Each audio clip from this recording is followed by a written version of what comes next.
Pero para tener pues como todo listo. Bueno, vos dijiste que los mapas las voy a poner aquí. Sí, ponme Google. Y bueno, entonces ahí ya.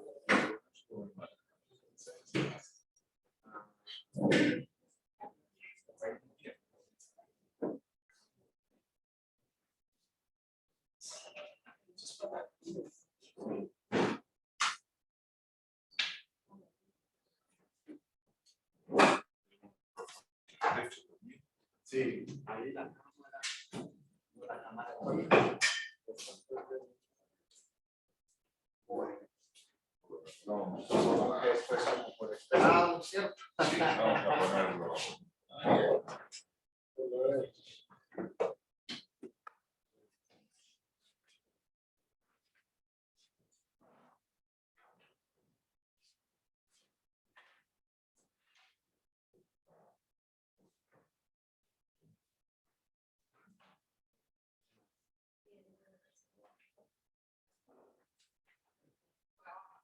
Bueno, dale.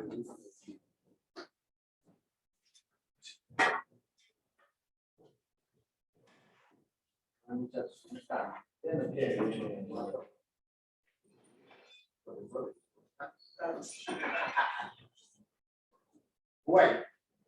Bueno, también me darle la bienvenida a todos los que están. Buenos días. De la Universidad de La Rioja y de la Universidad de Valladolid.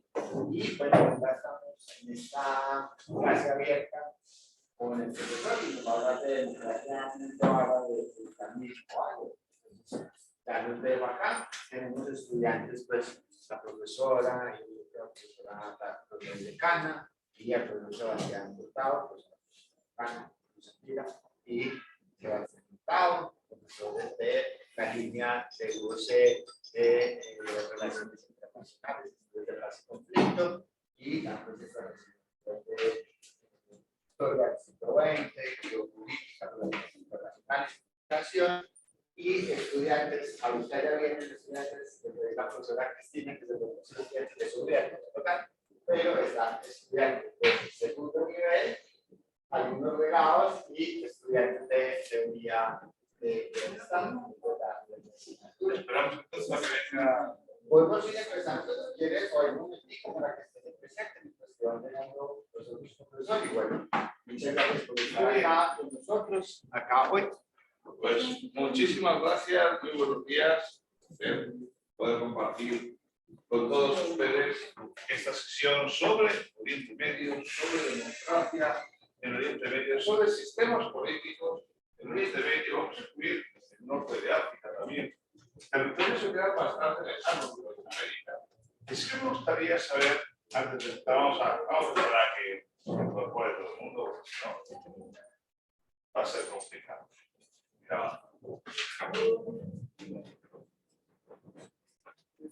Esperamos un momento.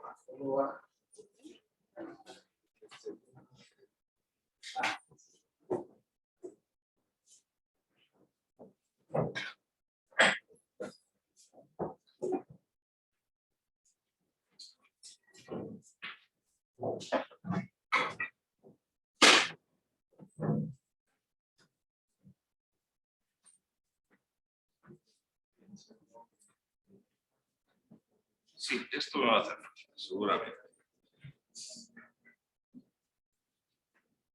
Bueno, vamos a continuar. Y como estaba comentando, es bastante complejo para los que se acaban de incorporar. Me llamo Sergio Castaño. Se notará de manera natural que no soy profesor de aquí de Colombia, soy profesor de España, de las universidades, Universidad de Valladolid, República e Histórica, EUNID, Universidad totalmente moderna, universidad online con presencia aquí en Colombia. Ese es uno de los motivos que me ha traído hasta Colombia, que tengo muchos alumnos colombianos y quería vivir de cerca Colombia y tener la experiencia directa. Como comentaba, lo que vamos a realizar hoy, Oriente Medio, pero sobre todo los sistemas políticos en Oriente Medio, estaba diciendo que Oriente Medio, el norte de África, suele quedar bastante lejos de Latinoamérica y no sé hasta qué punto hay un conocimiento de la realidad de Oriente Medio, si todo queda en conflictos, está en una nebulosa. ¿Qué conocemos de Oriente Medio? A veces hablamos del mundo árabe. ¿Qué engloba el mundo árabe? ¿Qué países son árabes? ¿Qué países no son árabes? Porque hablamos de un territorio que se llama los países MENA, norte de África y Oriente Medio, que va desde Marruecos, Argelia, Túnez, Libia, Egipto, hasta toda esta zona de Arabia Saudí, los países del Golfo Pérsico, incluyendo Bagdad, Irak, nos vamos hasta Irán, Turquía. Por ejemplo, ¿qué países son árabes? Aquí, en toda esta zona, ¿qué países tienen una cultura árabe? ¿Hablamos de Turquía como un país árabe?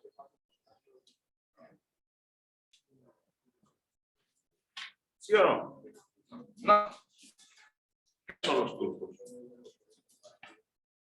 ¿Sí o no son árabes? Exacto. Los turcos tienen su tradición otomana, el Imperio Otomano. Los turcos son turcos. ¿Hablamos de árabes en Irán o en Afganistán?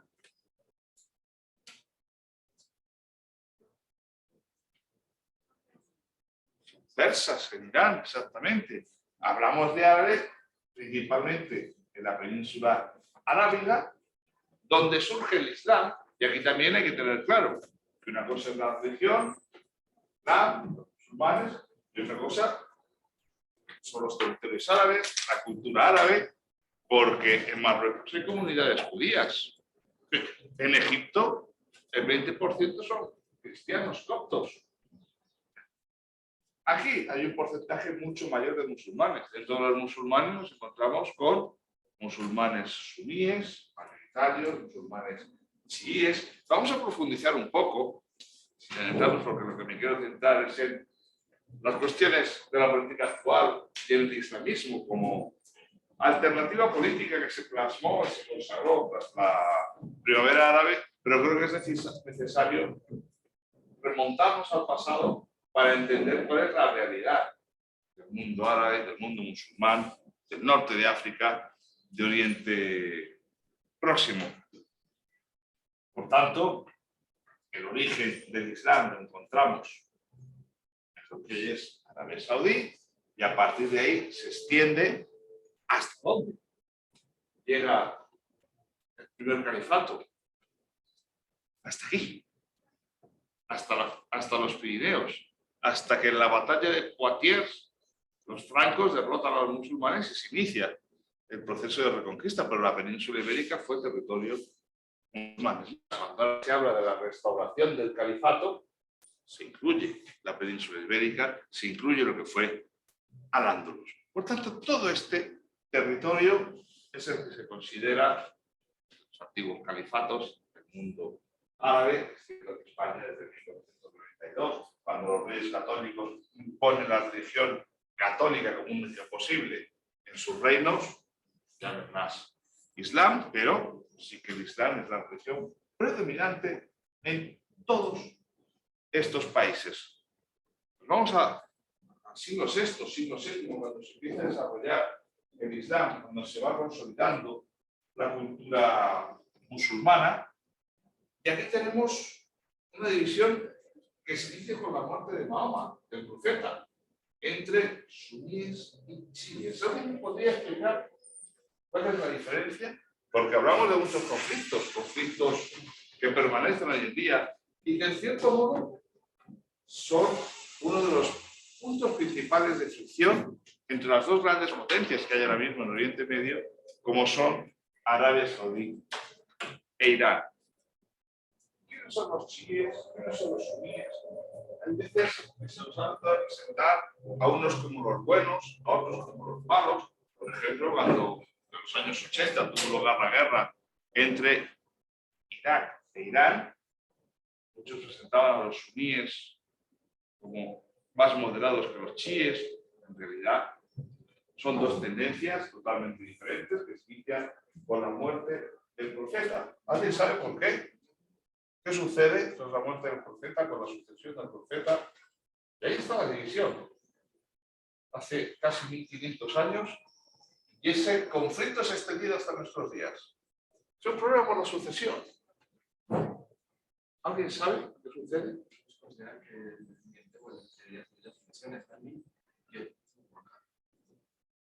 Exacto, los sucesores de Ali, que era el yerno de Mahoma, consideran que es Ali y sus sucesores los que deben mantener la hegemonía del califato, y a partir de ahí se inicia una división.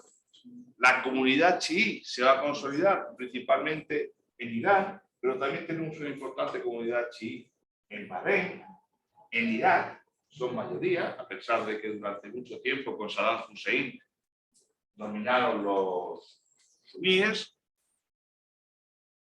En Siria hay mayoría suní, pero el gobierno está en manos de Bashar al-Assad, secular, pero más próximo a las comunidades chiíes. En Líbano tenemos a Hezbollah, una organización impulsada desde Irán, también chií.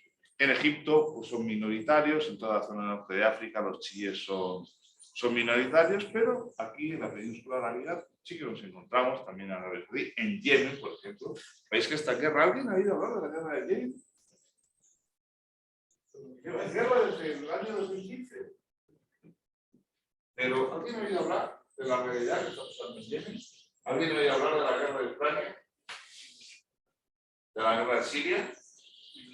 ¿De la guerra de Yemen? ¿Por qué? ¿Por qué no se habla de Yemen? ¿Cuál es el motivo?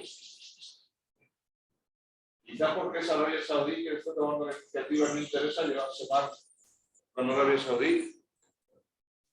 ¿Qué puede haber detrás de que no se esté dando ninguna relevancia a un conflicto que ya lleva 7 años activo, donde está atentando contra los derechos humanos de determinadas comunidades, el conflicto de los hutíes? Pero es un país que no tiene relevancia económica, que no tiene las reservas de petróleo que nos encontramos en el Golfo Pérsico, y por tanto no interesa llevarse mal con Arabia Saudí, que es el principal país interesado en controlar Yemen, y por tanto nos olvidamos de esa guerra. También nos estamos olvidando de la guerra en Siria, que todavía no ha terminado, o de la guerra en Libia, país que podríamos considerar un estado fallido, pero los intereses pues, son menores, aunque Libia sí que es exportador de gas, también tiene sus hidrocarburos,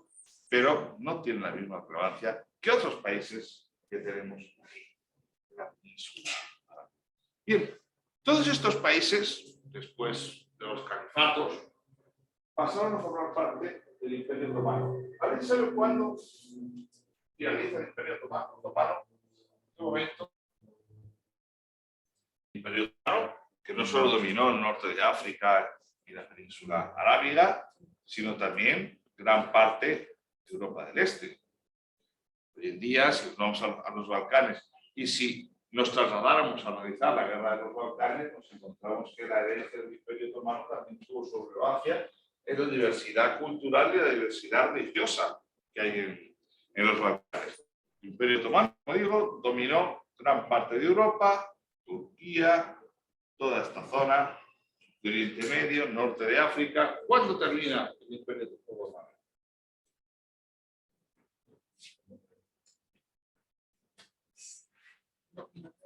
Después de la Primera Guerra Mundial. Exacto. ¿Y qué sucede ahí? ¿Quiénes entran en juego? Había 2 países que tenían un poder colonial en aquellos años inmenso. ¿Qué países eran aquellos? 2 que dominaban África. Por ejemplo, Argelia fue territorio de Francia, en los años 60. En Argelia todavía se habla francés, se habla árabe, pero se habla francés como segundo idioma, igual que en Marruecos, que fue protectorado de Francia. En Túnez también el segundo idioma es el francés. Pero si nos vamos más abajo nos encontramos con países donde todavía el segundo idioma es el inglés. Reino Unido y Francia eran las 2 grandes potencias en aquel momento, después de la Primera Guerra Mundial, y los acuerdos Sykes-Picot llevaron a repartir todos estos países, nuevos países, que se constituyeron de forma realmente artificial. Observen las fronteras. Si vemos las fronteras de Europa, son irregulares, son más o menos naturales, configuradas por las montañas, diferentes zonas. Aquí en España, la frontera está clara, la marcan los Pirineos, la frontera con Francia. Y igual sucede en la mayor parte de Europa, con los Alpes, con otras cadenas montañosas. Pero aquí no. Aquí se trazan líneas casi rectas para delimitar las fronteras. Eran territorios con la misma cultura. Eran territorios donde había territorios árabes, donde el Islam predominaba, pero ahí llegan los acuerdos de Sykes-Picot y entre Francia y Reino Unido se reparten los territorios, los protectorados. ¿Qué países van a estar bajo la influencia francesa?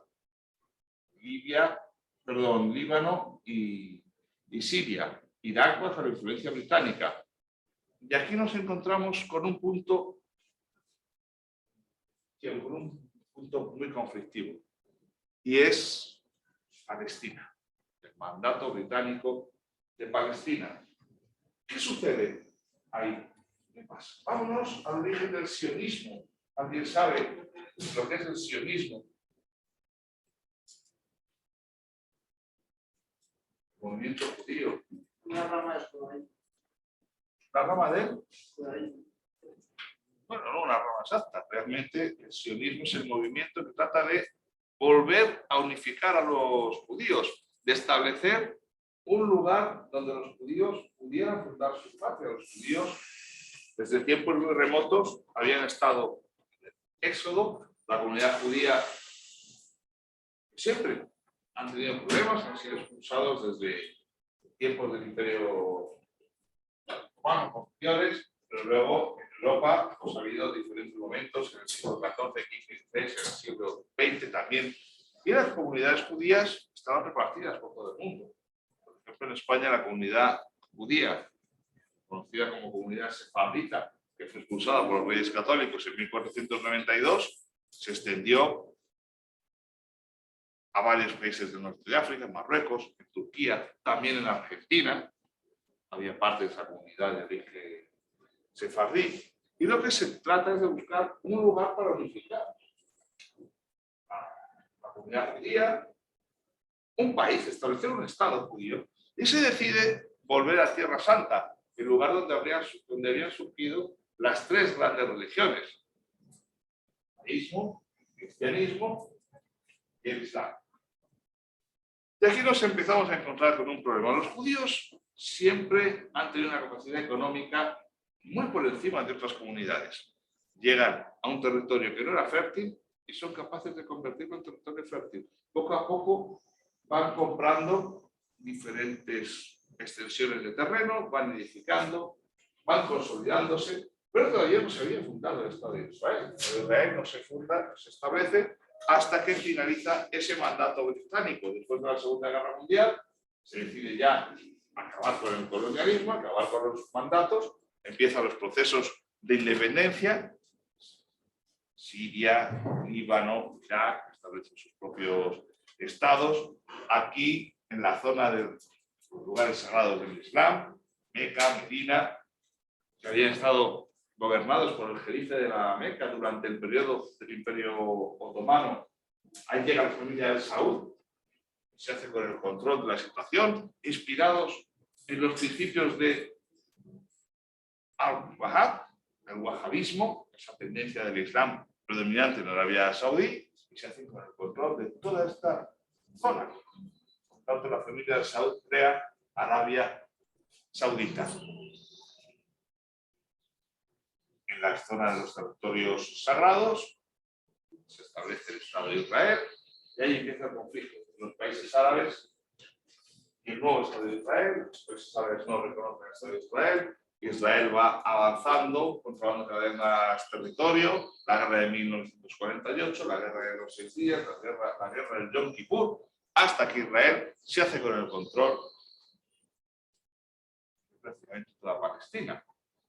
La comunidad palestina empieza a estar dominada por Israel se inicia un conflicto que hoy en día sigue siendo uno de los grandes focos que tenemos en Oriente Medio. Ahora bien, pregunto, ¿qué conflictos nos encontramos? Teniendo en cuenta el panorama que hemos descrito, suníes, chiíes, el poder de Arabia Saudí, un poder que llega sobre todo cuando se descubre que en todos estos territorios hay petróleo y que todos estos territorios son ricos en recursos naturales y para los países europeos y para Estados Unidos se van a convertir en países fundamentales, países que deben ser aliados. Y por otro lado tenemos Irán. Irán había estado también bajo la influencia de Estados Unidos hasta el año 1979, cuando los clérigos, los ayatolás, impulsan la revolución, expulsan del país al rey Shah de Persia y se establece la República Islámica de Irán. A partir de ahí, Irán se convierte en el enemigo a batir, tanto para los países occidentales que pierden la influencia de Estados Unidos, pierden la influencia económica que había tenido sobre Irán, como para el resto de países donde predominaban las comunidades suníes y que van a situar a Irán también como el enemigo a batir. Se establece Irán como el enemigo a batir, pero también como un referente, porque en Irán se había demostrado que era posible establecer una república islámica, que era posible establecer un sistema de gobierno propio, diferente a las propuestas que se hacían desde Occidente.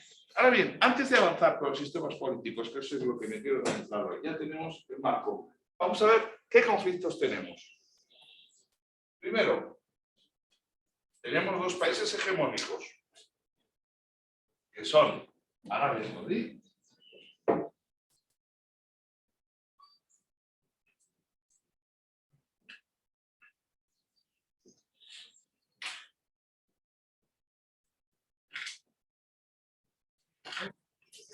y Irán.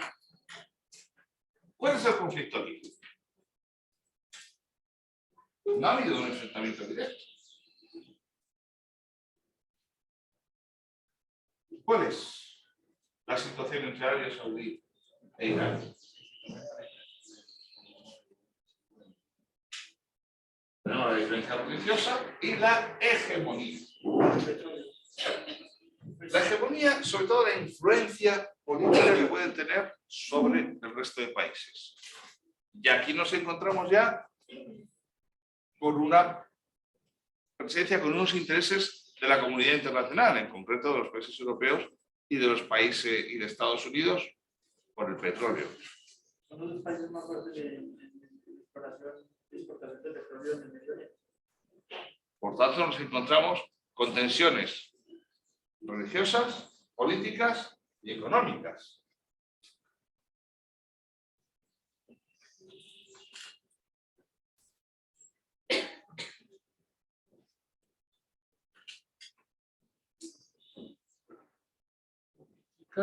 Y económicas. Y con intereses internacionales. Estados Unidos y Europa se han posicionado siempre del lado de Arabia Saudí. Se critica mucho que en Irán no se respetan los derechos humanos, que en Irán no hay democracia. ¿Hay quizá democracia en Arabia Saudí? ¿Qué sistema es más democrático, el iraní o el de Arabia Saudí? El iraní, pero es una monarquía. En Irán hay elecciones. En Irán hay un parlamento. Es verdad que por encima de todo el sistema político están los ayatolás. Es verdad que por encima de cualquier ideología está la religión. ¿Verdad? Que en Irán es obligatorio cumplir ciertas normas. Una mujer no puede ir con la cabeza destapada. Una mujer debe tapar sus caderas. Una pareja no puede darse besos por la calle. Ahí está la policía de la moral. Incluso una mujer no puede vestir con determinados colores. Yo he visto actuar a la policía de la moral en Teherán. Está un grupo de mujeres que van vestidas de forma que se considera no adecuada, las monta en una camioneta, se las lleva a comisaría. Y ahí no he visto más, pero sí que he visto cómo estas mujeres pues, se han visto privadas de su libertad. Sí que es verdad que uno va en Irán a un restaurante, una cafetería, también depende de los entornos sociales, se encuentra que hombres y mujeres interactúan, que como el velo es obligatorio por ley, las mujeres cuando están en espacios donde se encuentran más libres, puede ser un restaurante, o puede ser cualquier lugar que está fuera del control de la policía nacional, pues esos velos van cayendo hasta que llegan casi al cuello, cuando salen a la calle lo ponen, pero dentro de las limitaciones es un sistema algo más abierto que encontramos en Irán, pero que encontramos en Arabia Saudí. ¿Qué sabemos de Arabia Saudí? ¿Qué sistema de gobierno tiene? Una monarquía absoluta. ¿Quién tiene el máximo poder en Arabia Saudí? No hay nadie que cuestione las decisiones del rey. Si el rey decide que hay un periodista que está siendo incómodo para sus intereses, como fue el caso de Jamal Khashoggi, desaparece. ¿Quién lo cuestiona? La comunidad internacional en algún momento ha intentado cuestionar, pero ¿alguien se ha enfrentado a Arabia Saudí? ¿Hemos visto sanciones a Arabia Saudí? ¿No? ¿Qué pasa dentro del país? ¿Puede uno viajar a Arabia Saudí con total libertad? Necesita una invitación. Cuando uno entra a Arabia Saudí, lo primero que tiene que hacer es entregar su teléfono celular, verifica la información que hay en el teléfono celular y antes de salir hay que volver a presentar ese teléfono y también se verifica. No quiero decir con esto que cuando uno llega a Irán tenga total libertad, porque Facebook funciona Instagram, pero no funciona la mayor parte de redes sociales, WhatsApp funciona para mensajes, pero no se pueden intercambiar fotos, al menos cuando estuve yo en el año 2017, son 5 años, quizá algo haya evolucionado. Y que tiene que si uno pone en el teléfono celular la palabra sexo, automáticamente salta una página del gobierno, el Parsi, difícil de entender, pero donde uno puede comprender que está entrando en un lugar que no está permitido. A pesar de ello, hay softwares que llevan a los iraníes a saltarse todas esas restricciones y en ciertos ámbitos en Irán, yo recuerdo, claro, la curiosidad, a uno le llevaba a preguntar y a decir, ¿dónde se puede tomar una cerveza? Y se ríen, los iraníes se ríen, cosa que en Arabia Saudí nadie se ríe si pregunta dónde se puede tomar una cerveza, todo lo contrario, las miradas son inquisidoras. Y en Irán dicen, sí, se puede tomar una cerveza, pero en una fiesta privada. Yo le invito a una fiesta privada. Véngase, en las zonas más ricas de Teherán, sobre todo, ahí se hacen unas fiestas espectaculares. No nos falta de nada, pero todo es clandestino. Pero en cierto modo, y sin decir que en Irán haya libertades, pero todo lo que se critica de Irán lo encontramos multiplicado por 3 o por 4 en Arabia Saudí. Pero en Arabia Saudí nadie cuestiona absolutamente nada. ¿Por qué? ¿Por qué razón no se habla de la ausencia de libertades en Arabia Saudí? Hasta hace 3 años las mujeres no podían manejar sus carros en Arabia Saudí. No, las mujeres cuando uno acude a un espacio académico, a una oficina, se encuentra que hay salas para hombres, salas para mujeres. Dicen que es para que no se despisten los trabajadores. Porque ahora Arabia Saudí se está dando cuenta de que el petróleo se va a acabar de aquí a 30, 40, quizá 50 años. Igual que se están dando cuenta en todos los países del Golfo y están apostando por el turismo, pero en Arabia Saudí todavía no se ha hecho nada para apostar por el turismo.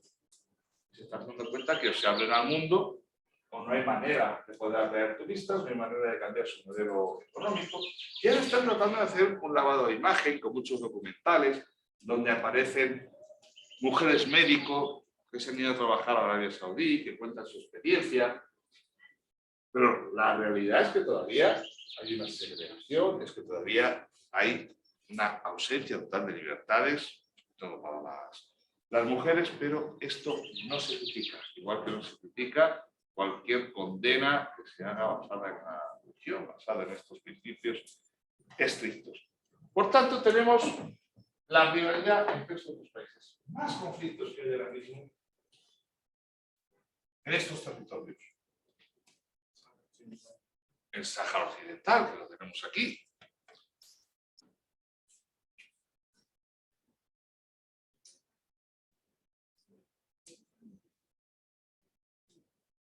Que enfrenta, a ver, se me ha ido. Es táctil, perfecto. Enfrenta principalmente a Marruecos y Argelia. ¿Y a quién está afectando este conflicto ahora mismo? A España le está afectando porque España, yo creo que por influencia de Estados Unidos, el presidente Pedro Sánchez ha decidido posicionarse en favor de Marruecos. Marruecos lo que considera es que el Sáhara Occidental debe ser una provincia marroquí, mientras que Argelia considera que el Sáhara Occidental debe decidir su propio futuro. Eso ha llevado a tensiones entre Argelia y Marruecos, que ya desde hace tiempo cerraron sus fronteras, pero es que Argelia el verano pasado decidió cortar el suministro de gas desde Argelia a Marruecos por un gasoducto que salía de Argelia, pasaba por Marruecos y exportaba gas a España. Ahora nos queda un gasoducto que va directamente desde Argelia a España. Pero es que Argelia se ha enfadado con España y ha dicho que si España apoya a Marruecos en este conflicto, quizá se piense lo de seguir exportando gas a España, y ha cortado las relaciones comerciales entre Argelia y España. Pero aquí entra en juego la Unión Europea, porque Alemania dependía y sigue dependiendo del gas ruso. Y el gas ruso probablemente este invierno no va a llegar a Alemania. Claro, estaba la alternativa de decir, nos llega el gas licuado de Estados Unidos, de Egipto, de Qatar, pero contamos con el gas de Argelia. Si Argelia corta el suministro a España, ¿cómo va a llegar el gas hasta Europa? Entonces la Unión Europea estará presionando a Argelia para que mantenga las relaciones con España. Vemos cómo todo tiene sus efectos, sobre todo con la dependencia energética que hay en Europa con respecto a estos países. Y el Sáhara Occidental, más de aquí, afectados principalmente Argelia y Marruecos. Y en consecuencia, la Unión Europea. Aquí intereses de Estados Unidos y de la Unión Europea. Más tensiones que encontramos en Oriente Medio. El conflicto palestino.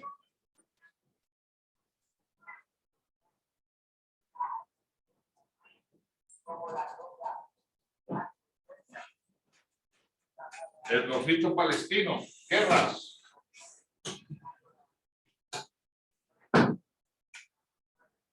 Guerras. Guerra en Yemen. Guerra en Siria. Y guerra en Libia.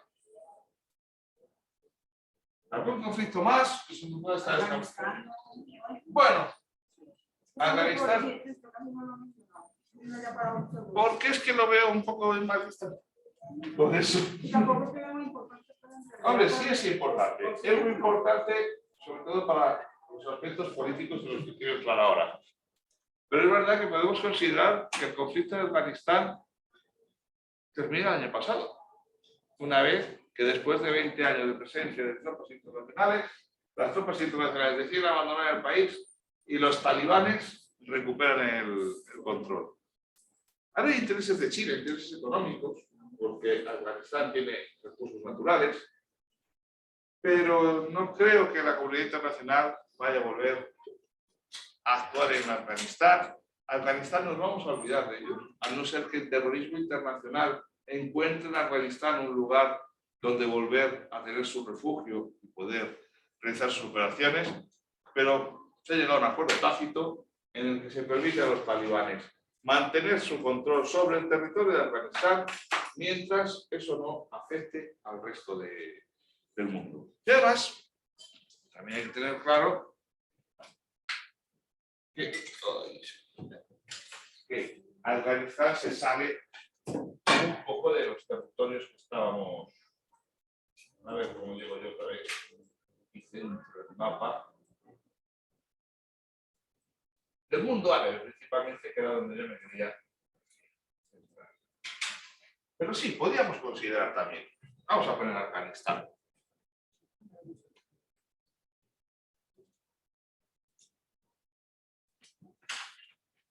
La persecución de los kurdos en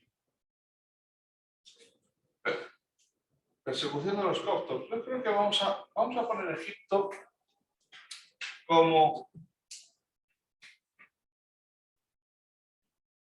un país clave.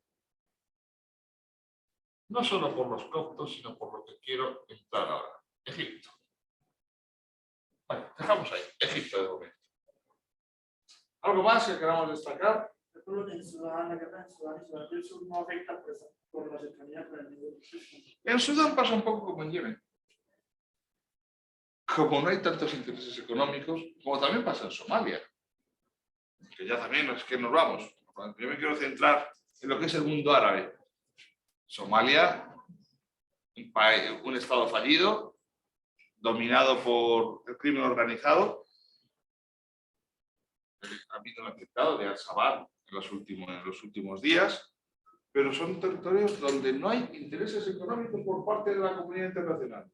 Y en muchos casos nos olvidamos de ellos. No hay noticias, a no ser que haya eso, un gran atentado o alguna situación generada a raíz de divisiones políticas, pero no nos suelen llegar muchas noticias. Bueno, más o menos tenemos el escenario y vamos a centrarnos también a que ha habido una crisis diplomática muy importante entre los países del Golfo Pérsico, que lo vamos a destacar también aquí. Países del Golfo Pérsico.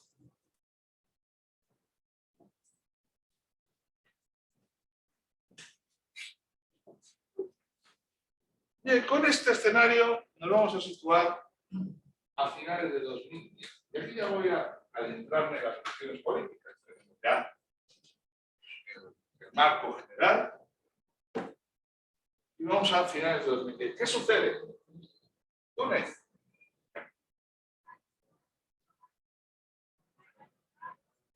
La primavera árabe. ¿Podemos hablar realmente de primavera árabe?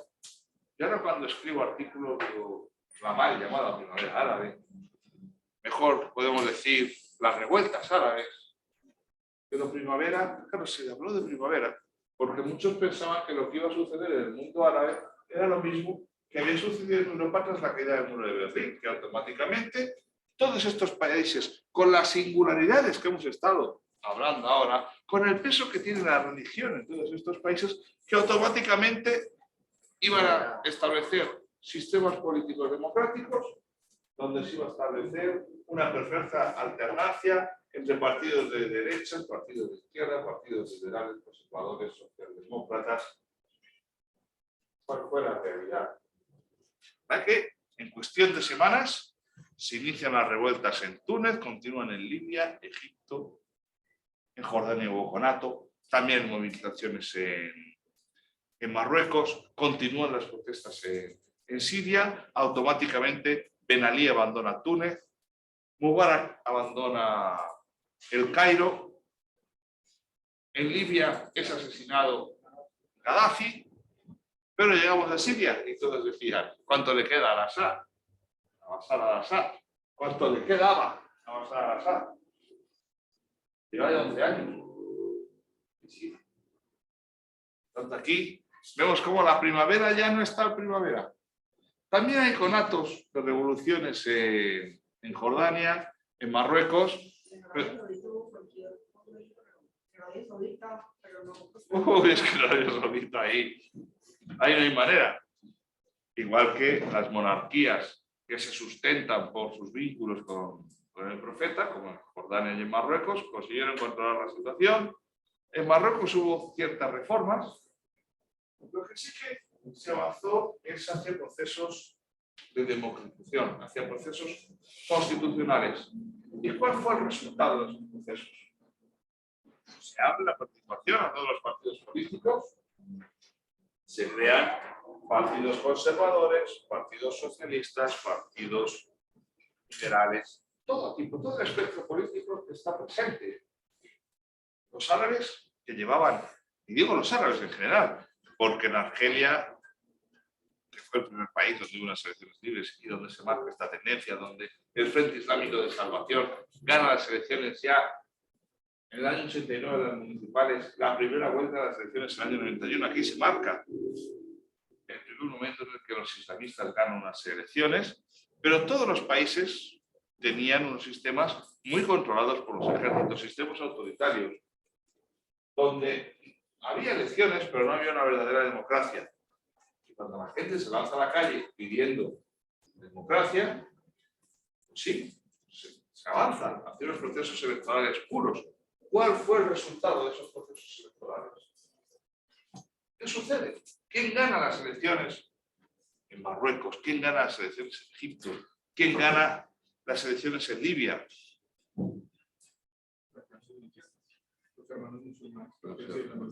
Los hermanos musulmanes. De verdad que a través de partidos políticos que se identificaban por sus ideas, pero son los hermanos musulmanes.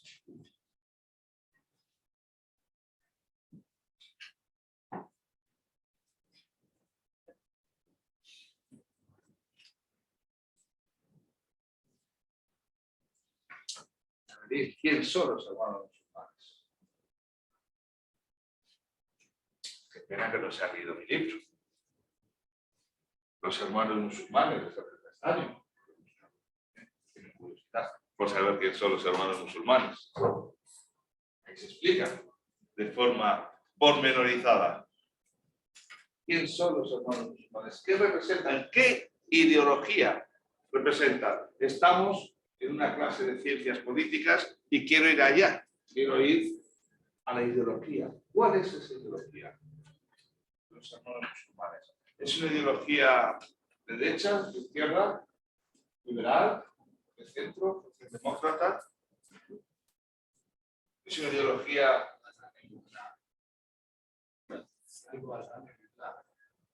algo basado en el Islam? No vamos mal, pero exactamente qué es. Porque hay que diferenciar, y esto hay que tenerlo muy claro.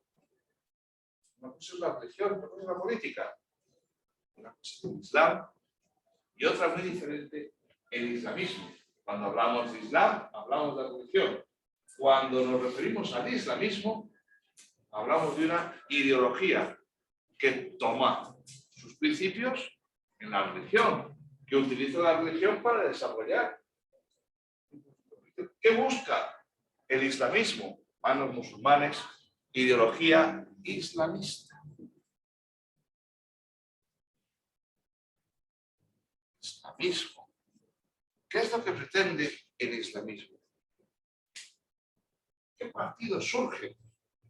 ¿Quién gana las elecciones en Egipto? Lo habíamos puesto aquí. Hermanos musulmanes.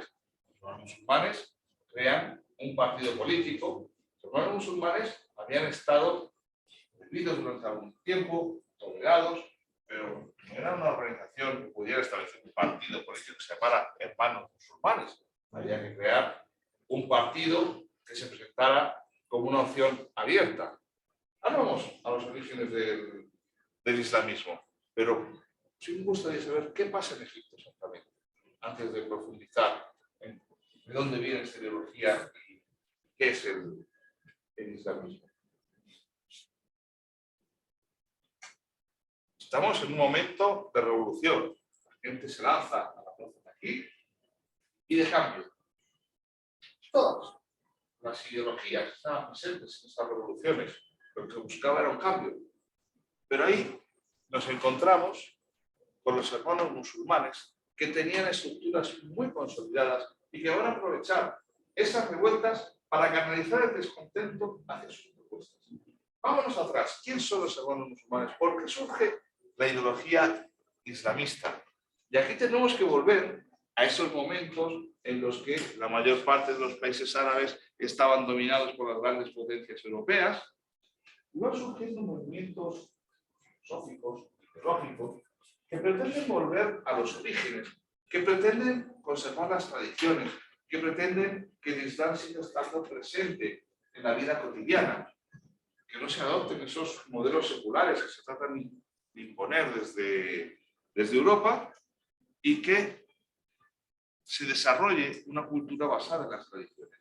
Así surge en Ismailía, en el año 1928, impulsado por Hassan al-Banna, una cofradía que va a adoptar el nombre de Hermanos Musulmanes, que en muy pocos años se va a consolidar en Egipto hasta que en el año 1946 llegan a convertirse en una fuerza política importante.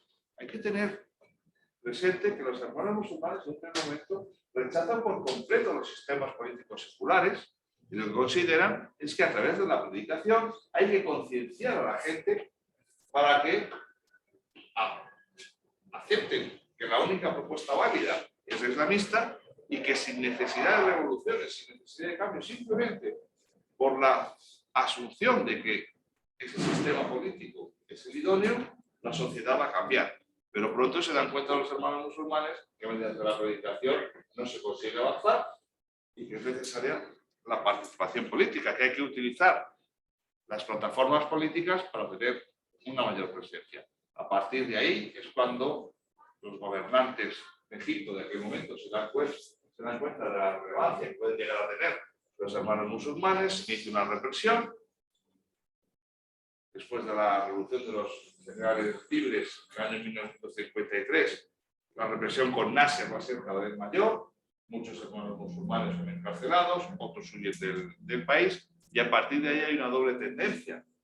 Una tendencia islamista moderada, de aquellos hermanos musulmanes que consideran que la vía pacífica sigue siendo la idónea para avanzar en sus objetivos, y otra vertiente radical, liderada por Sayyid Qutb, que dice que la vía política ha demostrado que no se puede avanzar en los objetivos y que la única forma de conseguir llegar a la restauración del califato, que es el gran objetivo de los islamistas, es el gran objetivo del islamismo, es mediante el uso de las armas. Y ahí tenemos el islamismo moderado y el islamismo radical. Pero volvemos al año 2011, cuando se inician estos procesos democráticos, se vuelve a legalizar o a tolerar a los hermanos musulmanes, crean su partido político en Egipto, se presentan a las elecciones, ganan las elecciones legislativas, el 60% del parlamento egipcio, tras esas elecciones entre hermanos musulmanes y salafistas, va a tener mayoría islamista, algo que hoy no se reconoce en Egipto, pero que fue la realidad tras esas elecciones. Y las elecciones presidenciales las va a ganar el representante de los hermanos musulmanes, Mohamed Morsi.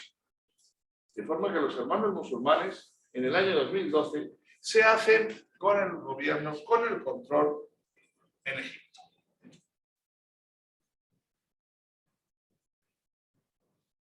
He comentado que ya había habido un precedente en Argelia, también en Palestina, cuando Hamás gana las elecciones en el año 2006. También se comprueba que el islamismo tiene un peso considerable en Palestina, pero se consideraban casos aislados. Ahora bien, la victoria de los hermanos musulmanes en Egipto, con el partido Libertad y Justicia, el partido Justicia y Desarrollo en Marruecos, también en Nagda, en Túnez, advierte que si se inician procesos democráticos en todos estos países que estábamos analizando, probablemente los grupos vinculados a los hermanos musulmanes ganarían las elecciones de forma muy fácil. La comunidad internacional, ¿qué hace? Había favorecido los procesos democráticos, pensando que eso iba a ser pues, la solución para todos los conflictos en el mundo árabe. Si se abría una nueva etapa donde iba a haber libertades, donde se podía votar, pues evitaríamos muchos conflictos. Pero ¿qué es lo que sucede cuando la comunidad internacional, primero en el año 2006, tiene que negociar con Hamás? Que se les excluye. Hamás es desplazada a la Franja de Gaza. Hamás gobierna hoy en día la Franja de Gaza, pero no en los territorios palestinos en Cisjordania. La comunidad internacional no terminó de aceptar a Hamás, pero con los hermanos musulmanes No les queda más remedio. La evolución en Marruecos y en Túnez ha sido la natural. Cuando yo termino mi libro de los hermanos musulmanes en el año 2012, que ya había tenido lugar el golpe de Estado, lo que apunto es que quizás si hubieran esperado y hubieran dejado que terminara el ciclo, los 4 años de gobierno de los hermanos musulmanes, esta organización habría caído por su propio peso, porque lo que estaban era avanzando hacia una dictadura islamista, de un gobierno autoritario, militar, hacia una dictadura islamista. Y esto estaba llevando a nuevas revoluciones sociales y a exigir un cambio. Sin embargo, los militares se adelantan y dan un golpe de Estado en Egipto y eliminan por completo a los hermanos musulmanes. Los hermanos musulmanes tratan de evitar la confrontación directa, primero porque no tenían recursos para enfrentarse al ejército, y luego para permanecer como víctimas, como mártires, pero el resultado es que el ejército elimina por completo a los hermanos musulmanes, el general al-Sisi se postula como nuevo presidente, ¿y qué hace la comunidad internacional? ¿Respeta los derechos democráticos? ¿Respeta la decisión que había tomado el pueblo egipcio de situar a Mohamed Morsi como presidente y a los hermanos musulmanes como grupo mayoritario del Parlamento? ¿Se condena el golpe de Estado? Para la comunidad internacional era mucho mejor volver al sistema que había mantenido una estabilidad y un status quo durante décadas que condenar el golpe de Estado y seguir apoyando a los hermanos. Bueno, solo hay 2 países que condenan el golpe de Estado. Eso si alguien sabe cuáles son.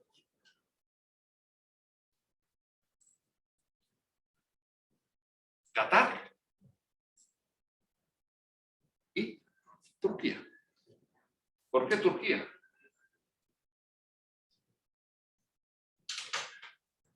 ¿Quién gobierna en Turquía desde el año 2001-2002? Erdogan quiere controlar el sur oriente del Mediterráneo. Entonces, puede venir ya de así su proyecto frente a Chipre y frente a Grecia. Y Erdogan, partido de AKP, o también conocido como Justicia y Desarrollo, ¿qué ideología tiene? Aquí nos tendríamos que ir a Erbakan y a partidos anteriores, pero ¿cuál es esa ideología? Islamista antiturco. Por tanto, el partido de Erdogan se nutre de las mismas ideas que los hermanos musulmanes. Por ese motivo, Turquía condena el golpe de Estado y defiende a los hermanos musulmanes. Y por otro lado, tenemos a Qatar. Claro, cuando los países del Golfo, con monarquías feudales, porque los sistemas que nos encontramos en el Golfo Pérsico, que también habían sido territorios bajo el dominio británico hasta los años 70, posteriormente pues se van configurando todos estos pequeños estados con sus monarquías, Emiratos Árabes, con los 7 Emiratos, con Dubái y Abu Dhabi como principales. Estos países, incluso Arabia Saudita, habían incluido a los hermanos musulmanes como aliados. Incluso algunos ministerios, en varios de estos países, ministerios de educación principalmente, estaban, los ministros eran miembros de los grupos afines a los hermanos musulmanes. Estas monarquías feudales que controlan todo dentro de sus países, ven que los hermanos musulmanes tienen una capacidad política muy superior a lo que ellos consideraban. Egipto ha eliminado ya a los hermanos musulmanes. Estamos en el año 2013. Y va más allá. No solo se elimina en la escena pública, sino que en Egipto se decide declarar a los hermanos musulmanes organización terrorista. ¿Cuál es la respuesta de Arabia Saudí? ¿Cuál es la respuesta de Emiratos Árabes? ¿Cuál es la respuesta de Bahrein? ¿Qué hacen estos países? Tienen sus celulares, pueden verificar. No se los digo yo, no pasa nada, pero les lanzo estas preguntas. ¿Son conscientes? No va a haber reducciones. Las monarquías feudales de estos países no van a ceder el poder, pero sí podría intentar maquillar la situación. transición y ofrecer una imagen de cierta apertura, como hizo Marruecos, también ha hecho Jordania. Pero se dan cuenta de que cualquier apertura democrática va a llevar a un triunfo islamista. Y automáticamente, una vez que Egipto declara a los hermanos musulmanes organización terrorista, Arabia Saudí, Bahrein y Emiratos Árabes hacen lo mismo. Así vienen por completo los hermanos musulmanes. Y no hace lo mismo Qatar. Porque Qatar, durante la primavera árabe, considera que el modelo que proponen los hermanos musulmanes, que el modelo islamista, puede ser el idóneo para consolidarse en el mundo árabe. En Qatar, los hermanos musulmanes habían encontrado refugio ya desde los años 40, cuando empiezan a huir de Egipto, pero se había mantenido como un movimiento social más que político. En Qatar, el emir controlaba por completo la situación y no había una amenaza política. Y así Qatar lo que trata es de liderar esa transición política hacia una generalización del islamismo en todo el mundo árabe. Y esto va a generar una crisis diplomática importante entre los países del Golfo con Qatar. Y por eso las acusaciones que ha habido sobre Qatar, de que Qatar se apoya al terrorismo internacional, por esos vínculos que se han establecido entre los hermanos musulmanes y el terrorismo yihadista. Como comentaba antes, desde los años 70, esta misma ideología, pero con dos vertientes. Una política y una vertiente más radical, yihadista, que considera que para conseguir los objetivos del islamismo para la restauración del califato se debe actuar de forma más contundente, de forma radical, mediante el uso de las armas. Este conflicto diplomático se ha cerrado de forma reciente, porque Qatar había quedado totalmente aislada del resto de los países del Golfo. Pero es que los principios islamistas van mucho más allá. No nos limitamos solo al islamismo. Pero antes de avanzar y ver cómo se extiende el terrorismo por otras latitudes, analicemos cuál es la situación actual después de la primavera árabe. ¿Qué ha pasado con el islamismo que había demostrado que se podía convertir en la corriente política principal en el mundo árabe? ¿Encontramos algún partido islamista gobernando en la actualidad? Aparte de Turquía, vemos en el mundo árabe. ¿Qué pasó en Marruecos? ¿Qué pasó en Túnez? Donde sí que habían ganado los partidos islamistas, ya y desarrollo en Nagda, en Túnez.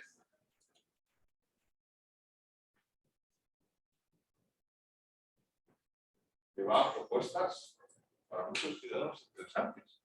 Incluso aguantaron la segunda legislatura, gobiernos de coalición. Pero en Túnez y en Marruecos, el islamismo se llevó a consolidar. Sin embargo, en las últimas elecciones en los dos países, los resultados han sido desastrosos para el islamismo. Han perdido la influencia.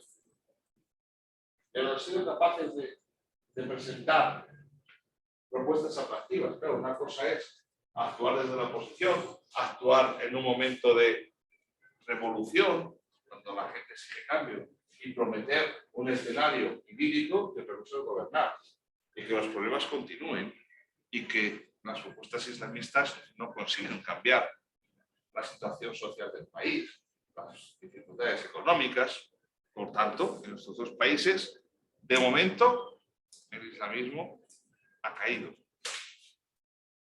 En Egipto están en Egipto hace algunas semanas, por todo el mundo, porque me quiere hablar, lógicamente. Y lo que se hace en Egipto es ensalzar la figura de Al-Sisi, que se ha convertido en un mesías. No por las grandes avenidas del Cairo y lo que ves son imágenes de Al-Sisi por todos los lugares, Al-Sisi, el presidente omnipotente, y se dice que la culpa de todos los males que tiene Egipto ahora mismo es ese año que gobernaron los hermanos musulmanes. Todo lo malo que le pasa a Egipto es por esto. Ya nadie apoya a los hermanos musulmanes. ¿Quiere esto decir que ha desaparecido el islamismo? Vamos más allá. Cuando se declara a los hermanos musulmanes organización terrorista y se les prohíbe en todos estos países, ¿cuál es la reacción de algunas personas que habían apoyado a los hermanos musulmanes? Si no podemos por la vía política, pues habrá que ir por la vía alternativa. Y aquí surge el Estado Islámico del año 2014. Y el Estado Islámico va a encontrar el apoyo de muchos aquellos que habían considerado que los hermanos musulmanes podían llevar a ese cambio. Y que ese cambio no es posible, porque hay un golpe de Estado. Hay una reacción. Hay quien dice que el Estado Islámico ya ha desaparecido. Donald Trump dijo que tras las operaciones en Siria y en Irak se había vencido el Estado Islámico. En Egipto, uno pregunta por los hermanos musulmanes, se considera que eso ya no existe. Podemos hablar del fin del islamismo como ideología.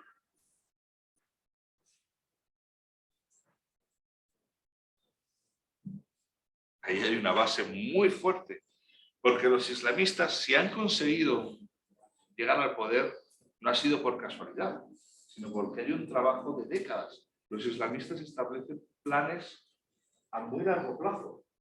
Son conscientes de que en algunos momentos tendrán que trabajar en la clandestinidad, serán perseguidos, pero que encontrarán otros momentos en el que podrán tener un apoyo social. ¿Qué es lo que hacen los hermanos musulmanes en Egipto?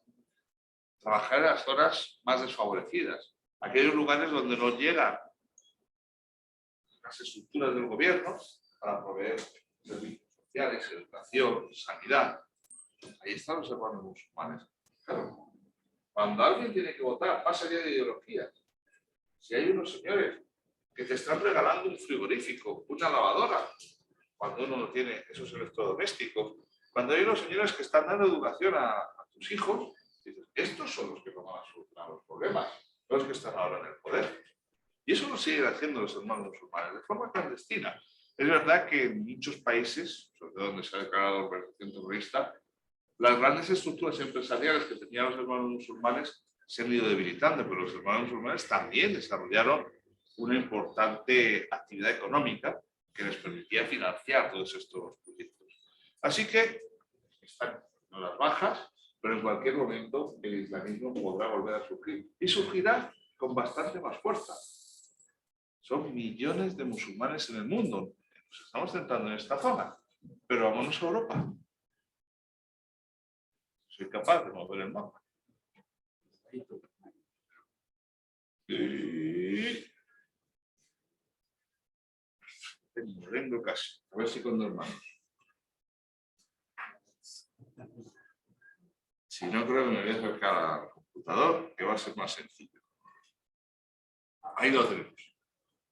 He comentado que desde los años 40, años 50, se inicia una represión contra los hermanos musulmanes. Muchos huyen a Turquía, otros huyen a Qatar, pero hubo quienes se trasladaron a Europa, sobre todo Alemania, Francia, Reino Unido, Bélgica, posteriormente España, Italia. Ahí establecen pequeñas organizaciones estudiantiles en los primeros momentos, que poco a poco se van consolidando como representantes de los musulmanes en todos estos países. Son organizaciones políticas que van más allá de la mera asociación religiosa.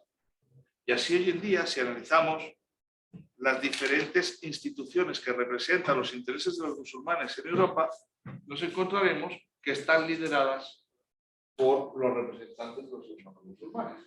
Y aquí Qatar está jugando un papel fundamental, porque Qatar está construyendo, financiando mezquitas, financiando a muchas de estas organizaciones. Como decía, los hermanos musulmanes establecen el islamismo en general, que no solo debemos hablar de hermanos musulmanes como la organización egipcia, sino todas las organizaciones, asociaciones que toman la ideología de los hermanos musulmanes del islamismo como referente, se van consolidando, van estableciendo sus planes a muy largo plazo, 30, 40, 50 años, no tienen prisa, pero son conscientes de que la evolución demográfica, sobre todo en Europa Occidental, va a llevar a que la población musulmana cada vez sea más relevante. Y lo que hoy en día son pequeñas organizaciones ya empiezan a insertar a miembros de esas organizaciones en partidos políticos tradicionales, sobre todo partidos más vinculados a posiciones progresistas, que cogen a muchos de estos musulmanes considerando que es una manera de representar la realidad multicultural de Europa, sin tener en cuenta su vinculación con los hermanos musulmanes, sino simplemente su identificación como musulmanes en Europa. Tenemos ya políticos que están trabajando dentro de los partidos. ¿Cuál es la idea? Que esos políticos terminen consolidándose, consagrándose, teniendo un reconocimiento y que con el paso del tiempo se puedan formar partidos políticos islamistas. En España ya se ha creado uno, el PRUNE. Se presentó a las últimas elecciones municipales, los resultados fueron insignificantes, pero ya se ha creado la plataforma política. Es cuestión de tiempo. Si todo va bien, ese partido avance. Aquí tenemos en el norte de África dos ciudades españolas, que son Ceuta y Melilla, donde la población musulmana ya supera un 50%. Y ahí hay partidos, Coalición por Melilla o Caballas en Ceuta, que ya tiene una representación muy considerable en ambas asambleas. Probablemente eso pueda replicarse en Bruselas, en Colonia o en otras grandes ciudades europeas. Por tanto, el islamismo sigue avanzando, sigue trabajando y probablemente en un futuro que no sé si lleguemos a ver nosotros, ustedes son muy jóvenes, es así, ya los que tenemos más años, pueda ser más complicado, pero sí que es un futuro el islam político o el islamismo tendrá una mayor relevancia. Y eso es lo que cuento en mi segundo libro. El primero, los hermanos musulmanes. El segundo, el silencioso avance del islamismo en Europa, donde analizo todo ese impacto de las primaveras árabes y cómo ha afectado a Europa. Cómo la presión de Arabia Saudí, de Emiratos Árabes, sobre todo al Reino Unido y Francia, ha llevado a replantear que los representantes islamistas estén en las instituciones que representan al Islam. Ahora mismo en Europa, en Austria se ha iniciado una verdadera campaña contra los hermanos musulmanes. En Francia, Emmanuel Macron también está comenzando una campaña contra los hermanos musulmanes, pero seguramente que el islamismo terminará consolidándose. Por tanto, cuando analizamos todas las ideologías políticas que hay presentes, creo que hay que tener en cuenta el islamismo. Quizá en América Latina las comunidades musulmanas son mucho más reducidas, aunque existen, pero son mucho más reducidas y ese impacto está reducido. En Estados Unidos el trabajo está siendo muy similar al que se ha hecho en Europa desde los años 50. Ya hay comunidades que trabajan por los intereses de los hermanos musulmanes. Pero lo que queda claro es que no hay que ignorar el islamismo y que cuando estudiamos las diferentes ideologías, las diferentes posiciones políticas, creo que el islamismo debería ser una de las que se ha de tener en cuenta de cada uno. Y ahora sí, turno de preguntas. Una vez que hemos expuesto toda esta situación, toda esta problemática. ¿Alguna pregunta? ¿Algo? Bueno, más un comentario y una pregunta. Quiero agradecerle la participación, es muy aclarador y muy revelador todo lo que están buscando. Hay un proceso que se ha denominado el proceso de indigenización, que es la vuelta al origen, y que está muy orientado hacia los intereses del Islam de volver al poder en muchas regiones del mundo. Yo creo que una de los beneficios es que ellos crecen mucho más, a una velocidad mucho más grande que los cristianos, de todas las vertientes, y que realmente pues son al lado de los asiáticos de China e India, digamos que el fenómeno más evidentemente creciente que podría amenazar la cultura occidental. Me parece una cosa muy complicada, es la falta de coherencia que hay en Occidente entre lo que dice y lo que hace, porque eso termina pues evidenciando en todas partes del mundo. O sea, esa, como lo llamaba Dominico Alcita de ira del Islam, en ese texto de la geopolítica de las emociones, se ha visto mucho. El ascenso de la Bagdadí al al Estado Islámico como gran califa autoproclamado en 2014. Lo que mostró es que ellos todavía son muy mesiánicos, todavía cuando surge un personaje muy llamativo que tenga la línea de los chiitas, toda esa historia que ellos siguen al pie de la letra, lo divinizan, por decirlo de alguna manera, y le pueden seguir la pista. Ahora yo creo que sería muy importante mirar, una vez dice Occidente que ha muerto al-Baghdadi, si hay una persona en ciernes frente a ese perfil que ellos de pronto seguirían con mucho más fuerza. Y creo que no es tan, estoy de acuerdo con silencioso, pero tan lento no. De pronto hay expresiones del Estado Islámico como un fenómeno impresionante y muy rápido. Y logró tener 2 millones de kilómetros de control, un montón de gente, unos 6 millones de personas alrededor del Estado Islámico. Entonces me parece que es muy interesante esta postura y creo que vale que es lo que mucho más de cerca, porque nos puede darnos muy interesante. Sí. Dentro de todo hay que tener claro que el Islam es heterogéneo, es diverso, y vuelvo a decir, una cosa es el islamismo, otra cosa es el Islam. Yo conozco muchos musulmanes que no tienen ningún interés político más allá de acudir los viernes a su mezquita, practicar su religión, pero sí que en ciertos lugares los musulmanes empiezan a encontrarse estigmatizados. Empiezan a ver que necesitan reivindicar sus raíces. Y ahí sí, el surgimiento de líderes puede llevar a esa explosión.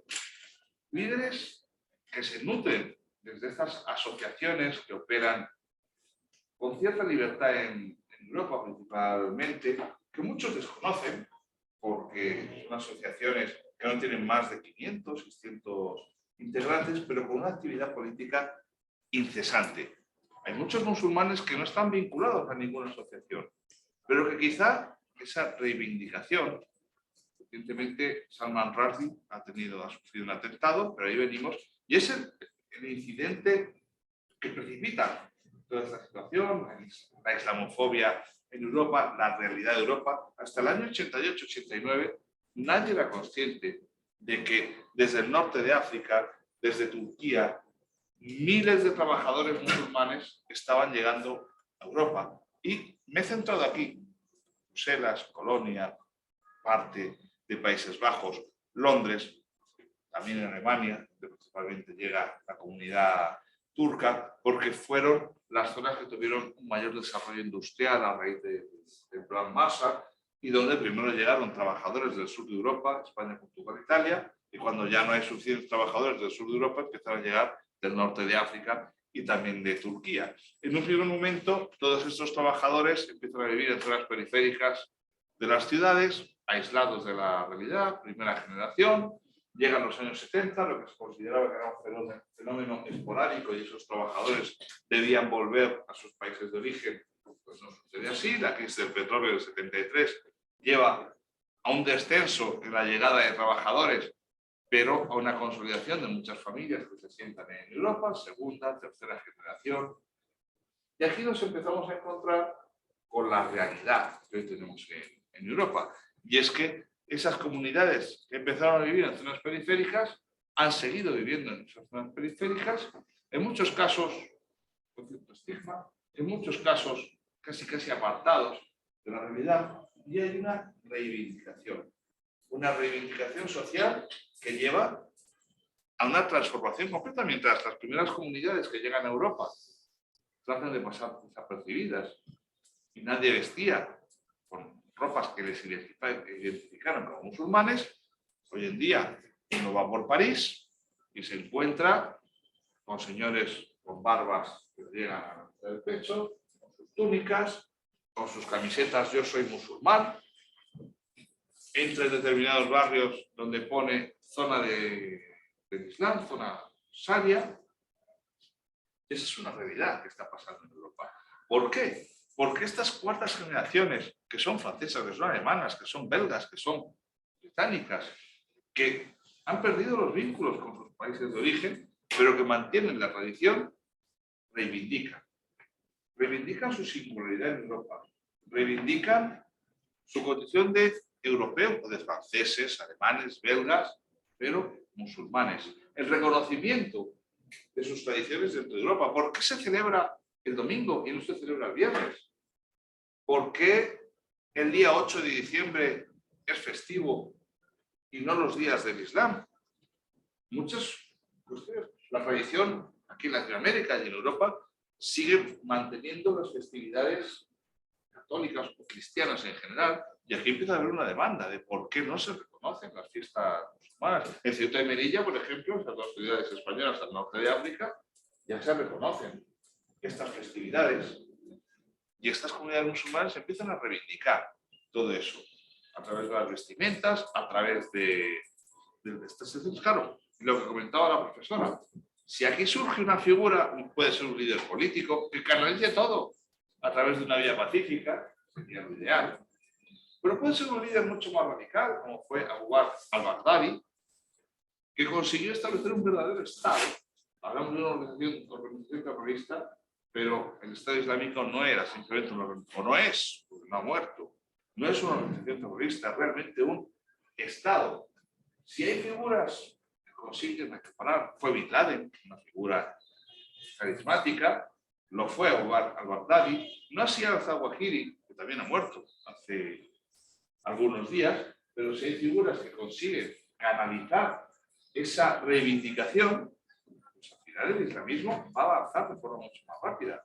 Si un líder político de estos que se están tratando de formar se consolida en Francia y consigue acaparar el voto musulmán, ese voto musulmán va a permitir, por los porcentajes de población musulmana que hay en Francia ahora mismo o que hay en Bélgica, que el partido que lidere ese político sea determinante tanto en Bélgica como en Francia, como podría ser también en Reino Unido, donde ya desde principios de los 2000 ha habido diferentes plataformas que se unieron con los partidos de extrema izquierda, pero que sí, que se ha demostrado que esto puede suceder. Teníamos ahí otra pregunta. Una pregunta, profesor. ¿Es posible, justamente de la manera pacífica, pedir la reunificación de la UMA, de toda la comunidad?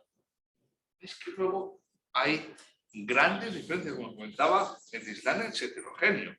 Y dentro del Islam hemos hablado del conflicto entre chiíes y suníes, o chiitas y sunitas, pero es que luego nos encontramos con las comunidades sufíes, nos encontramos con el tabligh, nos encontramos con diferentes ramas, y luego con muchos musulmanes que realmente no están vinculados con ningún grupo concreto. A mí sucede en el cristianismo. Hoy en día preguntamos a muchos ¿cuál es tu religión? Y muchos dicen, yo creo en Dios, pero en mi manera.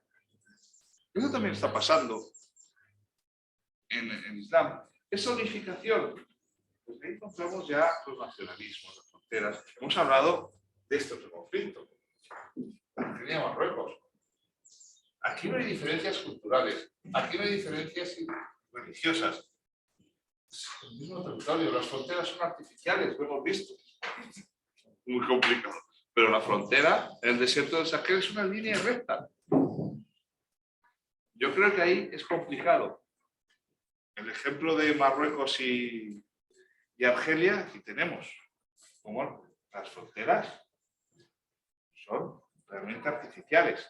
Y estos dos países son enemigos irreconciliables ahora mismo. Más allá de las ideologías que puedan estar dominantes, la unificación es complicada. Ahora, que surjan líderes y que puedan convertirse en referentes para gran parte de la comunidad musulmana en determinados contextos, como sucedió en Egipto con los hermanos musulmanes, o como podría suceder en algunos países europeos, eso sí que es una realidad. Y en Europa están trabajando en ello. Quieren construir esos líderes. Claro, es muy difícil construir un líder. El líder suele surgir de forma natural. Hablamos de liderazgo como algo natural, son unas características innatas de una persona. Se puede sentar las bases, se puede construir, pero realmente tiene que surgir ese líder que sea capaz de convencer a musulmanes y tolerado por los no musulmanes. Y ahí es el gran reto, porque enseguida se le va a poner firma, que iba a decir la cruz, porque creo que no es el término más adecuado, pero sí que se le va a señalar y se le va a vincular con el terrorismo y se le va a decir que los intereses están mucho más allá y que los hermanos, y que pertenecen a los hermanos musulmanes y que los hermanos musulmanes están vinculados con las organizaciones yihadistas. Y todo esto hace muy complicado que cualquier líder político musulmán pueda triunfar en Europa, pero es cuestión de tiempo en muchos casos. ¿Alguna otra cuestión? ¿Más preguntas?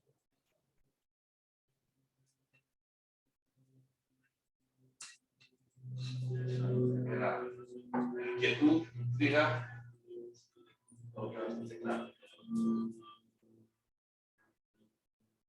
Otro aspecto de que quieran profundizar en otro país que no hayamos tratado. Yo quisiera, como por ejemplo, a ver, usted lo mencionó al principio, profesor, digamos, ¿qué tanto de estas reivindicaciones que se hacen todavía, además de lo religioso, todavía tienen un fundamento histórico? Ahorita usted al principio está diciendo de que alguna parte de las reivindicaciones que se hacen es de reconstruir, ¿vale? Y como un poquito también, como junto con la pregunta que hacía el profesor Sebastián, aunque usted hizo la precisión de que hay mucha diversidad dentro del islamismo como política y que hay asuntos todavía nacionalistas, hay tendencias dentro de esta diversidad a ser como un panaslavismo. Ha habido varias iniciativas. Hemos tenido el panislamismo, liderado por Arabia Saudí, el panarabismo, liderado por Nasser, incluso Egipto y Siria se unieron durante 6 años. Constituyó una república. Duró muy poco, por las diferencias políticas, por diferencias de intereses. El proyecto panarabista de Nasser no se llegó a consolidar en todos los años 60. El proyecto panislamista, liderado por Arabia Saudí, con el wahabismo como referente, pues también se ha intentado extender, pero ahí tenemos que el wahabismo en un primer momento se alía con los hermanos musulmanes para extender estos principios conservadores del Islam. Cuando llegan a Europa, por ejemplo, la financiación de los hermanos musulmanes llega desde Arabia Saudí, pero pronto se dan cuenta en Arabia Saudí que quizá los hermanos musulmanes puedan terminar siendo contrarios a los intereses de la familia Al Saud que gobierna en Arabia Saudí. Por eso se inicia una separación y todo esto es lo que dificulta que haya una verdadera unidad de acción y que se pueda avanzar en estos aspectos. Es cierto que todo ese componente histórico, que todo ese componente de vuelta a las raíces se utiliza como elemento para tratar de conseguir la unión entre los musulmanes, el rechazo a Occidente. Claro, es que desde Occidente, y aquí sí que me gustaría abrir un debate y espero que alguien me responda, lo que se pensó es que se podía trasladar un modelo político que se ha tardado siglos en consolidar en Europa y en América, en cuestión de días se podía trasladar a los países árabes. Atendiendo esta realidad, y ya más allá del islamismo, simplemente el peso que tiene la religión en todos estos países. ¿Cree alguien que es posible establecer un sistema político idéntico al que podemos tener en Francia, o idéntico al que podemos tener en España, en Italia, o aquí en Colombia, en cualquiera de estos países?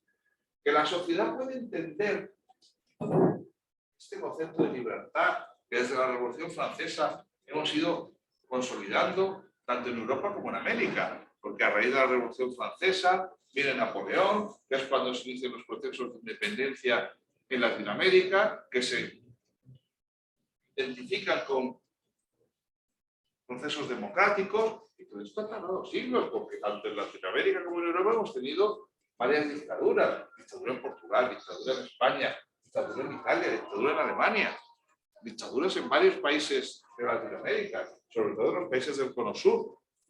Se han necesitado siglos. Se puede entender, claro, hoy en día entendemos sobre todo la prioridad de los derechos humanos, las libertades, los conceptos democráticos. Pero vámonos a estos países donde la religión sigue imperando. ¿Qué opinan? ¿Se puede establecer un verdadero proceso democrático? Pues, tengo una pregunta. Siendo Europa la cuna del Estado moderno, donde se buscó la secularización del Estado, de la Iglesia, digamos así, de la religión, pero aún así marcado pues, de referencia de otras regiones del mundo como el cristianismo, ¿cierto? No sé qué es conocedor del tema, puede que más adelante haya un conflicto entre el islamismo que va llegando con fuerza a Europa y ese occidente, hablando más que todo de Europa, porque pues, en Estados Unidos todavía y América está muy relegado todavía de ser religión islámica, pero en Europa puede que la gente en algún momento sienta el peligro de volver a un estado otra vez, a una teocracia, pero esta vez del Islam y el cristianismo o el europeo se revele y haga echar para atrás al Islam, pues o a la Islam, o la pasividad y la incipienza del europeo haga que ellos avancen más. Hasta ahora ha sido la tolerancia lo que ha predominado. Ese concepto democrático, de libertades, pero es verdad, y si tuviéramos en Francia, que la extrema derecha, elección tras elección, va ganando posiciones, va ganando peso. Y en Francia ya estas últimas elecciones hubo pues, una, no sé si amenaza, pero la realidad es que el partido de Marine Le Pen estuvo a punto de ganar las elecciones. Son 5 años. Veamos, vamos a ver cuál es el escenario dentro de 5 años, pero Francia es un claro ejemplo de esto que está describiendo. Ha habido una tolerancia basada en las libertades, pero ya hay parte de la sociedad francesa que empieza a considerar que hay que proteger las tradiciones europeas basadas en el cristianismo, ciertas ideas que han predominado en la cultura europea y que poco a poco, pues, en una Europa multicultural, pues van cambiando. La pérdida de libertad que de pronto ven los europeos de su vida, pues porque vemos los casos de los países que allá la restricción de libertad es muy amplia. Todavía no tiene peso el islamismo. Hay comunidades, en Bruselas, por ejemplo, sí que se observa mucho más. En París, determinadas grandes ciudades, en España, por ejemplo, todavía no tiene un gran impacto, pero sí que hay ya partidos políticos que empiezan a considerar que la migración tiene que ser mucho más controlada. En España hay un partido de extrema derecha que se llama Vox, que incide en estos aspectos y que considera que hay que ir considerando lo de cerrar las fronteras y que la migración sea cada vez más controlada. Sí, esos movimientos también está sucediendo en Italia, donde la extrema derecha se postula ahora en las próximas elecciones como la gran alternativa y parece ser que van a ganar también Fratelli d'Italia las próximas elecciones. Puede ser un posible escenario. No, para retomar como la pregunta que usted estaba diciendo ahora, ¿vale? Como con esto de la primavera árabe, en un momento pues, que se estuvo pensando que iba a ser pues, como la siguiente ola de democratización en el mundo después de la tercera que hubo a finales de los 80, principios de los 90, con las transiciones en América Latina y también de las transiciones que hubo por la disolución de la Unión Soviética, ¿vale? Entonces se pensó que finalmente se estaba como esa tercera ola de democratización siguió con un continuo ascenso de regímenes que hacían la transición hacia democracias, pero pues lo que usted ya cuestiona con el nombre que tiene la primavera árabe, coincidió con un estancamiento, ¿vale? Entonces ahí hubo un estancamiento muy llano que duró más o menos hasta el 13 y ahí se empezó pues como a decir, hay un estancamiento y desde el 13 al 14 empieza el declive. Y en ese mismo momento es donde empieza a cambiar lo que algunos denominan, y pues yo tomo el término ahí, que se empieza a generar la quinta agenda de estudios empíricos sobre las democracias, que es porque hay declive, después de por qué hacen días y de cómo se hacen estudios para medir la calidad de la democracia, ya lo que se está diciendo es por qué hay un declive. Y entonces ahí también coincide no solamente por qué regímenes que pareciese que iban a transitar no lo hicieron, y también porque se presenta el declive. Y ese declive se empiezan a hacer estudios comparados, tanto en algunos en América Latina, pero principalmente también en los regímenes que hicieron la transición post-Unión Soviética. ¿Vale? Entonces también ahí ya después se rompe un poco el paradigma de que, pues, un paradigma sobre el cual había mucha literatura en los 80, en los 90, pero digamos, el ímpetu, quizás, digamos... El fin de la historia que se decía. Sí, el optimismo que había un poco y, digamos, los datos de que lo que realmente había, que había un crecimiento de los regímenes, pues finalmente también lo que mostraba la literatura y la evidencia era que no hay nada que nos diga que los regímenes políticos convergen hacia un solo tipo de régimen. Entonces, lo que voy con esto es que también lo que genera las transiciones, o lo que genera un régimen político que no sea, se convierta en uno, no se presenta como en todos estos libros que está diciendo. Porque todas esas instituciones políticas que permiten que, primero, el proceso de liberalización del régimen y posteriormente, eventualmente, el proceso de democratización en estos regímenes, digamos, en estos regímenes políticos del mundo árabe o de Asia cercano o lejano, pues no lo hay, ¿vale? Y eso pues simplemente, aunque hay casos donde se dice que sí hay procesos repentinos de democratización de los regímenes como en India y Japón, pues son casos excepcionales. ¿Vale? Entonces, ahí ya hay mucha literatura, digamos, hay literatura consistente que muestra pues, que aquí no hay ese tipo de... Pero que todo va convergiendo en un punto, que es que finalmente hay asuntos que son sobre el régimen político, sobre la centralización del poder, la concentración del poder. Entonces lo que dicen es, si el sistema político no adquiere unas cualidades, el régimen político que está albergado en ese sistema político no puede adquirir las cualidades de liberalización y de democratización.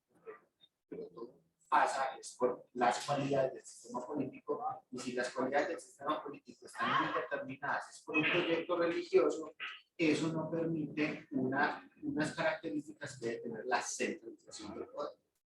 Yo creo que aparte de las cuestiones políticas hay que atender también a la realidad social y la realidad religiosa. Túnez se había establecido como el paradigma. Se decía que en Túnez sí que había triunfado la primavera árabe y que se había iniciado un verdadero proceso democrático y han sido 2 legislaturas. Pero ¿qué está pasando en Túnez? Que se está volviendo a un sistema presidencialista, que el presidente está acaparando todos los poderes y designando ya de forma directa a cada uno de los representantes del poder ejecutivo, del poder legislativo. Por tanto, en Túnez también se demuestra que esa primavera árabe, que ese proceso de democratización, pues va en declive. Pero tiene más cuestiones sociales. Y al aspecto religioso, vemos cómo el islamismo crea una ideología partiendo de la religión.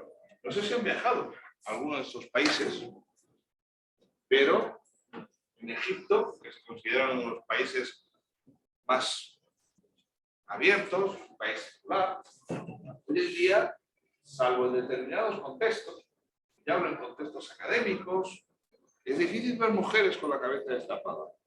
En la universidad, hablemos del 50%. Por la calle, podemos decir que más del 90% de las mujeres van cubiertas, llevan el velo. Pero es que hay un porcentaje cada vez más elevado de mujeres que llevan la cara tapada también. En Egipto sigue habiendo matrimonios acordados. Y estoy hablando no de los sectores más marginales de la sociedad. Alumnos que vienen a España a estudiar gracias al programa Erasmus de colaboración con los países vecinos de la Unión Europea, que conocen lo que es la realidad europea, que viajan por Europa, que prueban el alcohol, que prueban aplicaciones como Tinder, que saben la realidad. Todos lo conocen, ¿no? Tinder. Es la realidad. Que salen a bares, que toman tragos y vuelven a Egipto. ¿Y qué les espera en Egipto? Una joven con la que su familia ha acordado un matrimonio. Claro, para ellos, después de haber estado un año en España y de conocer todo eso, y de que entran en esa aplicación y un día quedan con una joven, un día quedan con otra, y que salen con unos amigos y toman tragos, está prohibido. Porque cuando me llegan los primeros días, me dicen, profesor, yo estos días en clase igual estoy un poco despistado, porque estoy en Ramadán, no puedo comer ni puedo beber agua. Y ese mismo que me ha hecho ese comentario al principio del curso, al final del curso me viene a clase con unas ojeras que no puede ni atender la clase por el guayabo. Exactamente. Y le ves que está físicamente agraciado o agraciada, que está disfrutando de otros aspectos de la vida. Y cuando vuelven, se encuentran en una realidad diferente. Porque no tienen más remedio. Porque no tienen visado para permanecer en Europa más que como estudiantes. Pero hay una cuestión de convicción fuerte también ahí. Y a ellos, cuando proyectan su vida, dicen, bueno, es como un recreo, estoy en España, hago de todo, interpreto lo que usted diga, y luego yo voy porque la vida mía está allá. No siempre. Yo ahora estaba en Egipto, invitado por la universidad, y estaba en contacto con alumnos que he tenido hace 2 y 3 años, y me decían, profesor, ¿cómo puedo hacer para volver a España? Digo, pues vuelve a estudiar, o emprende, y abre una sociedad en España, o es un trabajador muy destacado que una empresa le puede ofrecer visado, o se casa con una española. Si no, no va a tener papeles para poder trabajar en España. Yo quiero salir de Egipto, porque es que mis padres quieren que me case. Ya nos han comprado una casa. Son familias con una situación económica desahogada. Y yo no me quiero casar con esta señora. Yo quiero vivir en Europa. Yo quiero trabajar en Europa. Pero se sienten atrapados en una realidad social que es la que existe ahora mismo en Egipto. Y hablo eso, de niveles socioeconómicos, niveles culturales bastante avanzados. Si eso lo trasladamos a niveles más básicos, más deprimidos, pues hay personas que no han conocido otra realidad, pues aceptan lo que hay. Y es muy difícil que se les llegue diciendo que este modelo democrático, el que no tiene muchas referencias, que no saben muy bien cómo funciona, que consideran que lo que se hace en Estados Unidos o lo que se hace en Europa o lo que se hace aquí en Colombia es pecado, que eso pueda ser entendido como la verdadera libertad. Que una mujer se quite el velo. Yo tengo alumnas, que es el caso contrario, que ahí sí vuelven y que se están el año entero de la universidad como la única de toda la facultad que lleva la cabeza tapada. Como mucho hay 2. Y no se quitan su velo en todo el curso. Respetan las tradiciones y ahí sí, vuelven a sus países de origen y continúan con sus vidas. Observan todo desde la distancia, no se integran en la vida europea. Dicen, muy bien conocer esto, pero esto no va conmigo.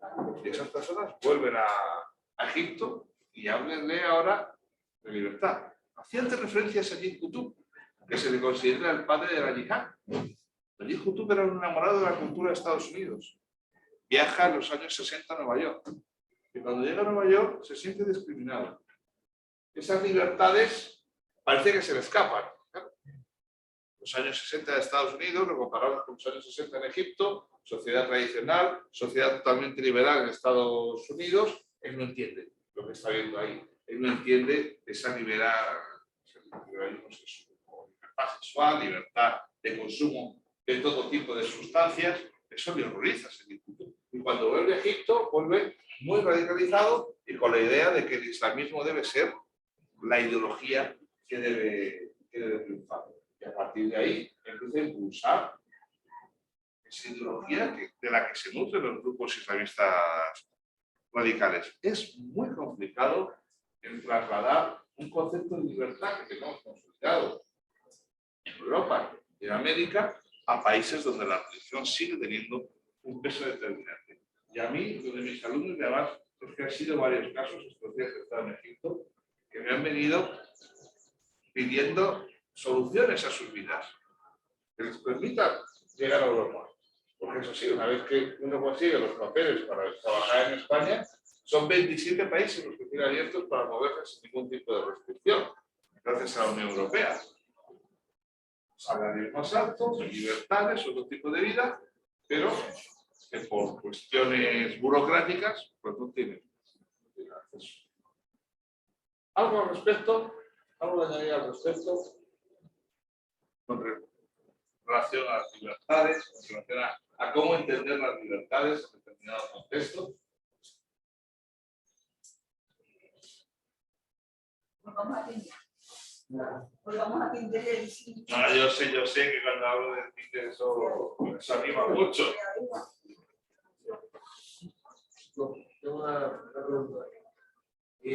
Cuando el estudiante vuelve a su país natal y contrae el matrimonio, él no tiene la posibilidad de otra vez salir o ya para siempre queda en... Se puede. Eso depende ya del país al que vuelva, de los acuerdos que haya entre países, pero no es fácil conseguir el visado. Como si yo ahora quiero trabajar en Estados Unidos. Necesito permiso de trabajo en Estados Unidos. Si no tengo permiso de trabajo, poner como turista, estar 3 meses y me dirá, vuelvas a España, y usted aquí no puede estar. No tiene permiso de trabajo. Por cual, si quiero venir a Colombia. Yo llego a Colombia, si no tengo un permiso de trabajo, a los 3 meses me dirá, vuelvo a usted para España. Y aquí no tiene permiso para trabajar. Entonces pueden moverse como turistas. Si tienen una situación económica desahogada, pues podrán viajar. Podrán tener periodos en los que puedan pasar temporadas en otros países, pero no establecer una vida, que es lo que quieren. Establecer una vida en nuestro contexto, en nuestro entorno, totalmente diferente. Porque, claro, son personas privilegiadas que han tenido la oportunidad de estudiar en Europa.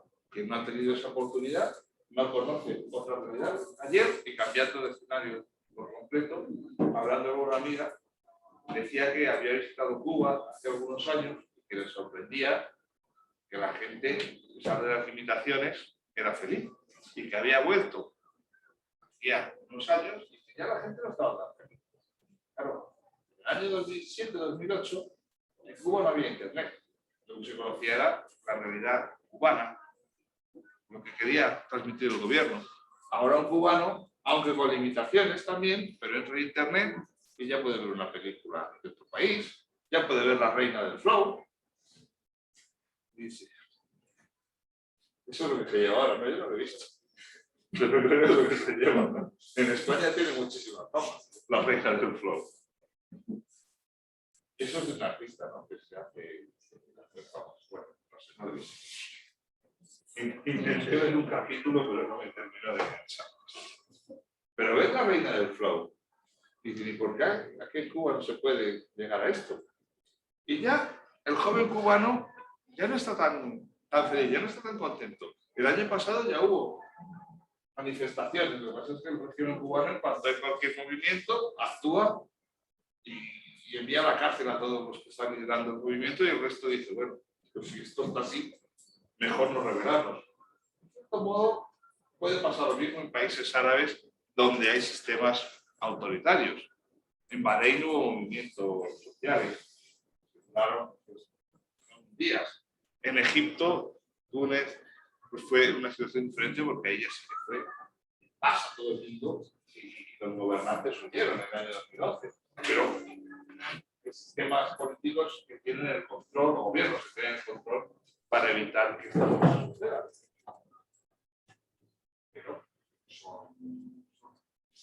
y eso cuando no se conoce la realidad, pues pues uno es feliz con lo que tiene. Yo recuerdo en España, cuando yo era pequeño, en los años 80, España era un país bastante pobre, y si comparamos las infraestructuras y las posibilidades que teníamos en aquella época con lo de ahora, no tiene nada que ver, pero éramos felices con lo que teníamos. No había internet, no había referencias. Cuando uno salía fuera de España decíamos a ir al extranjero.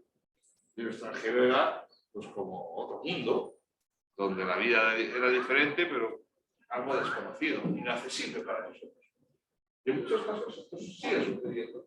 Y claro, igual en España.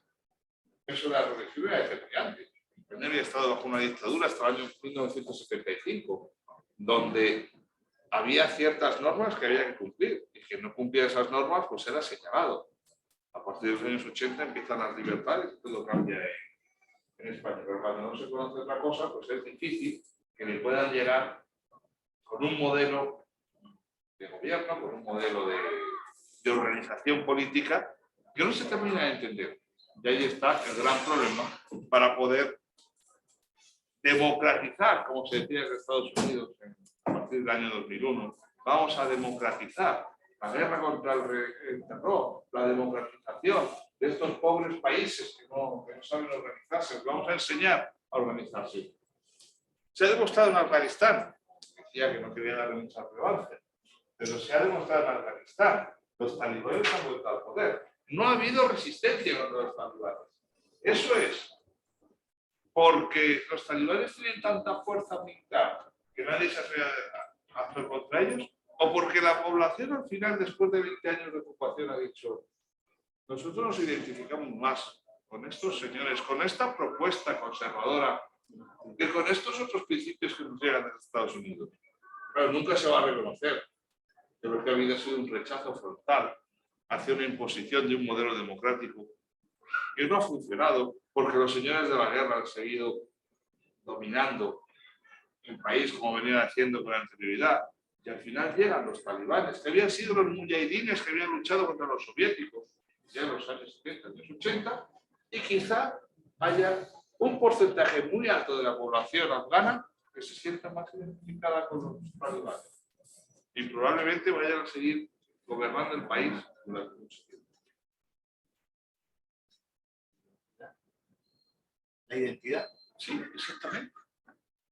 Hay una identificación, y yo creo que el caso de Afganistán pueda ser muy relevante y va a extender la democracia en Afganistán. ¿Quién entendía la democracia en Afganistán, donde las mujeres... Una resistencia a la imitación, es por ejemplo una de las tesis de libro que hablan de precisamente por qué no se considera cierta democracia, es la resistencia a la imitación, porque alguien viene a decirme cómo me debo gobernar. Exactamente. Entonces dice, finalmente, ese tipo de imposiciones generan resistencia. ¿Por qué? Porque aparte de que no comprenden mi identidad, pues hay unas reacciones habituales dentro de los humanos que es resistir a las imposiciones. Exactamente, claro.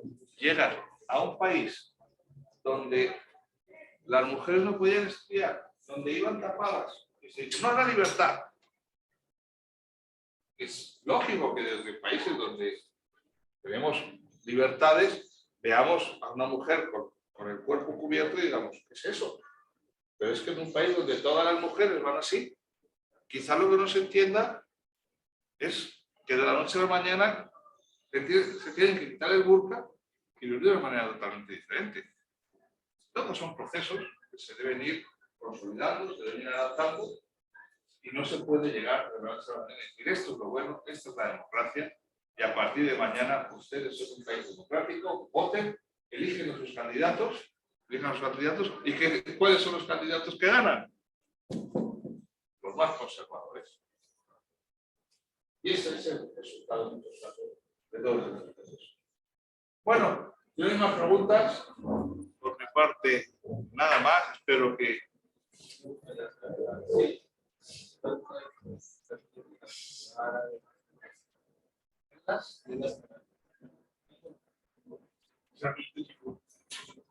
Las Islas Canarias, es verdad que están aquí, muy cerquita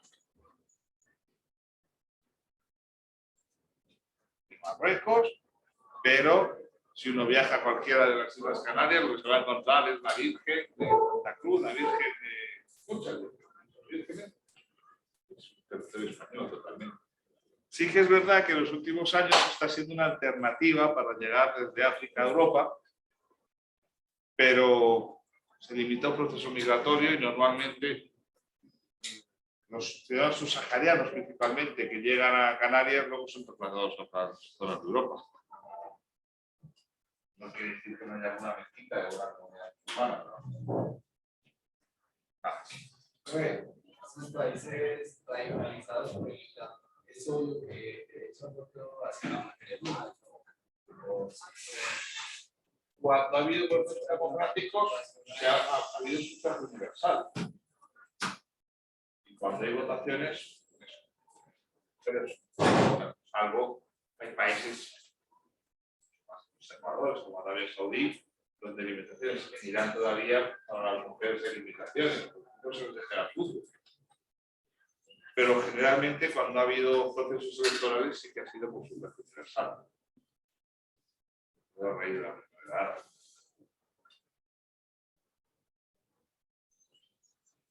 ¿No más cuestiones? Muchas gracias.